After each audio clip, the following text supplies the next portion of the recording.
Buen día. Continuando con este ciclo dedicado a analizar las ideologías, hoy vamos a dedicarnos a una de las ideologías analizadas y rechazadas por la Iglesia, que es la teología de la liberación. Concretamente, el Vaticano ha dedicado un documento que es la Instrucción de la Congregación para la Doctrina de la Fe, denominada Libertatis Nuncios, sobre algunos aspectos de la teología de la liberación. Esta es del año 1984 y fue firmada por el entonces prefecto de esta congregación, que era el cardenal Ratzinger. Vamos a, como hacemos siempre, tratar de resumir el contenido de este documento. El Evangelio de Jesucristo es un mensaje de libertad y una fuerza de liberación. Pero en los últimos años esta verdad esencial ha sido objeto de reflexión por parte de los teólogos con una nueva atención rica en promesas. La liberación es, ante todo y principalmente, liberación de la esclavitud radical del pecado. Su fin y su término es la libertad de los hijos de Dios, don de la gracia. Lógicamente, reclama la liberación de múltiples esclavitudes de orden cultural, económico, social y político, que en definitiva derivan del pecado y constituyen tantos obstáculos que impiden a los hombres vivir según su dignidad. Discernir claramente lo que es fundamental y lo que pertenece a las consecuencias es una condición indispensable para una reflexión teológica sobre la liberación.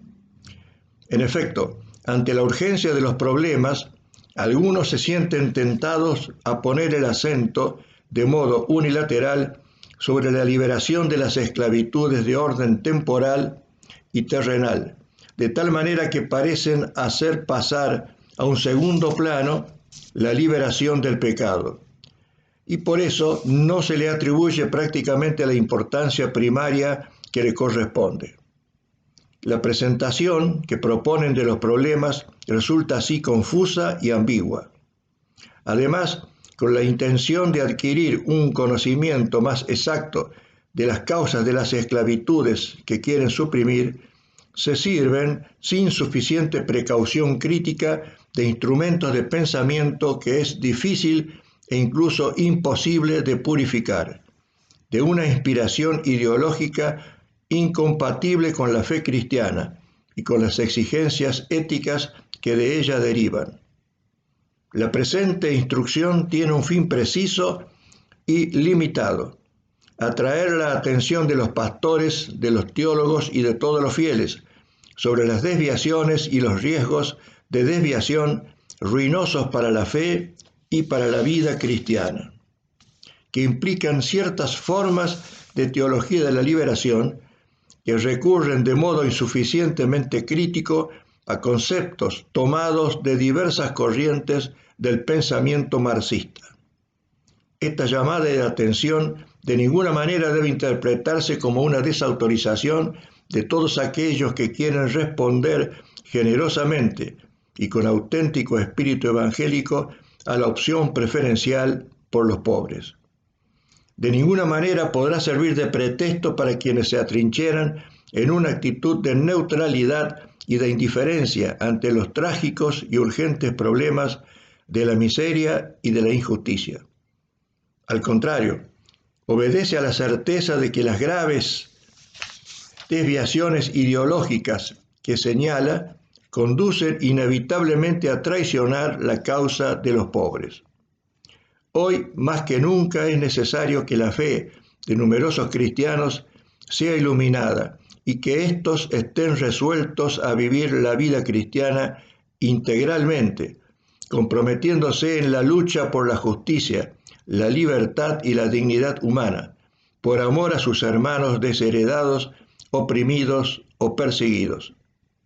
Más que nunca, la Iglesia se propone condenar los abusos, las injusticias y los ataques a la libertad, donde se registren y de donde provengan, y luchar con sus propios medios por la defensa y promoción de los derechos del hombre, especialmente en la persona de los pobres.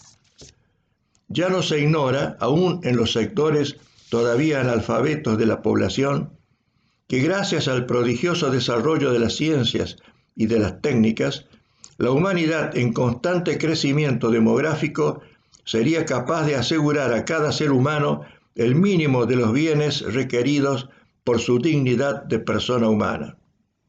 El escándalo de irritantes desigualdades entre ricos y pobres ya no se tolera, sea que se trate de desigualdades entre países ricos y países pobres, o entre estratos sociales en el interior de un mismo territorio nacional. Por una parte, se ha alcanzado una abundancia jamás conocida hasta ahora que favorece el despilfarro. Por otra, se vive todavía en un estado de indigencia marcado por la privación de los bienes de estricta necesidad, de suerte que no es posible contar el número de las víctimas de la mala alimentación. De este modo, con frecuencia, la aspiración a la justicia se encuentra acaparada por ideologías que ocultan o pervierten el sentido de la misma, proponiendo a la lucha de los pueblos para su liberación fines opuestos a la verdadera finalidad de la vida humana, y predicando caminos de acción que implican el recurso sistemático a la violencia, contrarios a una ética respetuosa de las personas. Tomada en sí misma, la aspiración a la liberación no puede dejar de encontrar un eco amplio y fraterno en el corazón y en el espíritu de los cristianos. Así, en consonancia con esta aspiración, ha nacido el movimiento teológico y pastoral conocido con el nombre de Teología de la Liberación, religiosa y cultural del cristianismo, y luego en nuestras regiones del tercer mundo, como también en ciertos ambientes de los países industrializados. Sin duda, para señalar el carácter radical de la liberación traída por Cristo y ofrecida a todos los hombres, ya sean políticamente libres o esclavos, el Nuevo Testamento no exige en primer lugar, como presupuesto para la entrada en esta libertad, un cambio de condición política y social. Sin embargo, la carta a Filemón muestra que la nueva libertad, traída por la gracia de Cristo, debe tener necesariamente repercusiones en el plano social. Consecuentemente, no se puede restringir el campo del pecado cuyo primer efecto es introducir el desorden en la relación entre el hombre y Dios, a lo que se denomina pecado social. En realidad, solo una justa doctrina del pecado permite insistir sobre la gravedad de sus efectos sociales. No se puede tampoco localizar el mal principal y únicamente en las estructuras económicas, sociales o políticas malas, como si todos los otros males se derivasen como de su causa de estas estructuras. De manera que la creación de un hombre nuevo dependiera de la instauración de estructuras económicas y sociopolíticas diferentes. Ciertamente, hay estructuras inicuas y generadoras de iniquidades que es preciso tener la valentía de cambiar. Frutos de la acción del hombre, las estructuras, buenas o malas, son consecuencias antes de ser causas. La raíz del mal reside, pues, en las personas libres y responsables, que deben ser convertidas por la gracia de Jesucristo, para vivir y actuar como criaturas nuevas, en el amor al prójimo, la búsqueda eficaz de la justicia, del dominio de sí y del ejercicio de las virtudes. Cuando se pone como primer imperativo la revolución radical de las relaciones sociales y se cuestiona a partir de aquí la búsqueda de la perfección personal, se entra en el camino de la negación del sentido de la persona y de su trascendencia, y se arruina la ética y su fundamento, que es el carácter absoluto de la distinción entre el bien y el mal. Por otra parte, siendo la caridad el principio de la auténtica perfección, esta última no puede concebirse sin apertura a los otros y sin espíritu de servicio. Juan Pablo II, en el discurso pronunciado en Puebla, ha recordado cuáles son los tres pilares sobre los que debe apoyarse toda teología de la liberación auténtica: la verdad sobre Jesucristo, la verdad sobre la Iglesia y la verdad sobre el hombre. El celo y la compasión que deben estar presentes en el corazón de todos los pastores corren el riesgo de ser desviados y proyectados hacia empresas tan ruinosas para el hombre y su dignidad como la miseria, que se combate si no se presta suficiente atención a ciertas tentaciones. El angustioso sentimiento de la urgencia de los problemas no debe hacer perder de vista lo esencial, ni hacer olvidar la respuesta de Jesús al tentador: no solo de pan vive el hombre, sino de toda palabra que sale de la boca de Dios.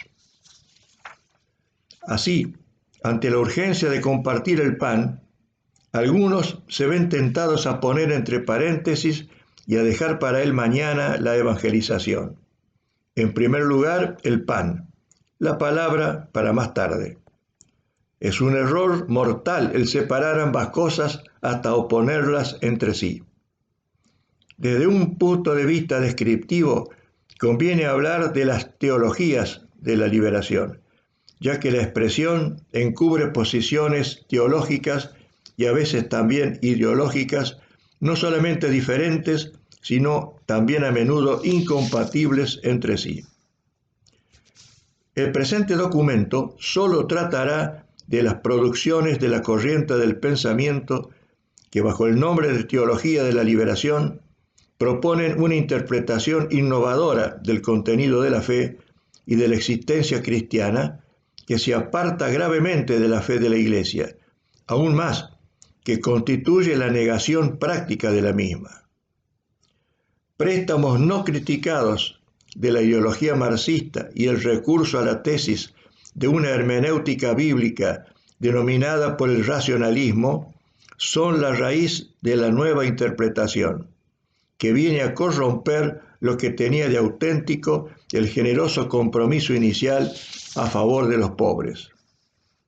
La impaciencia y una voluntad de eficacia han conducido a algunos cristianos, desconfiando de todo otro método, a refugiarse en lo que ellos llaman el análisis marxista. En el caso del marxismo, tal como se intenta utilizar, la crítica previa se impone, tanto más cuanto que el pensamiento de Marx constituye una concepción totalizante del mundo, en la cual numerosos datos de observación y de análisis descriptivo son integrados a una estructura filosófica ideológica que impone la significación y la importancia relativa que se les reconoce. Recordemos que el ateísmo y la negación de la persona humana, de su libertad y de sus derechos, están en el centro de la concepción marxista. En la lógica del pensamiento marxista, el análisis no es separable de la praxis y de la concepción de la historia a la cual está unido esa praxis. El análisis es así un instrumento de crítica, y la crítica no es más que un momento de combate revolucionario.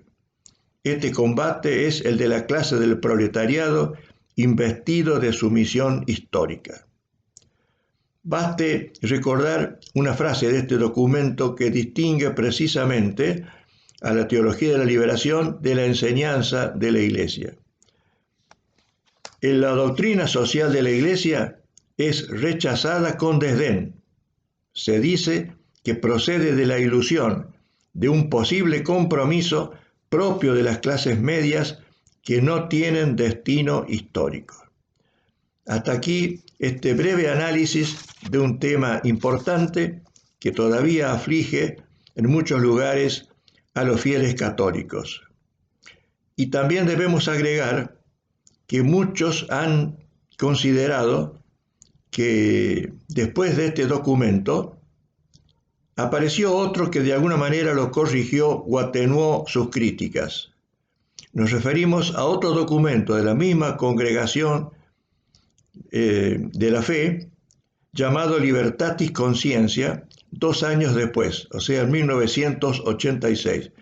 Pero este documento se dedica especialmente a detallar todo lo que se refiere a la auténtica libertad humana y de ninguna manera corrige o altera la crítica específica, determinante de la teología de la liberación, tal como hace el documento que hemos analizado este día. Les agradezco como siempre la atención dispensada y seguiremos analizando el resto de las ideologías que resta comprender y analizar para tener una formación completa como laicos, especialmente que estamos obligados a actuar en este mundo. Muchas gracias y hasta pronto.